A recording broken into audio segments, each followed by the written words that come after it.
కోసం తాత. అవునా, నువ్వు ఎవరు? వచ్చే ఎలక్షన్లో నెడవలపై ఎమ్మెల్యేని. అవునా, ఓటేస్తే డబ్బులు ఇస్తారా? ఇస్తారు. ఎంత? 160 రూపాయలు.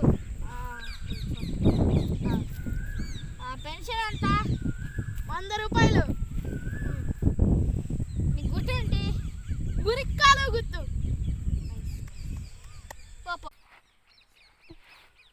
ఎయిరా నీ దమ్మె ఈసారి.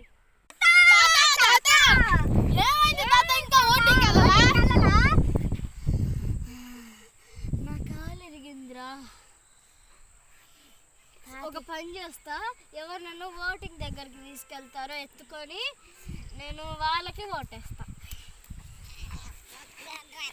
జాగ్రత్త జాగ్రత్త.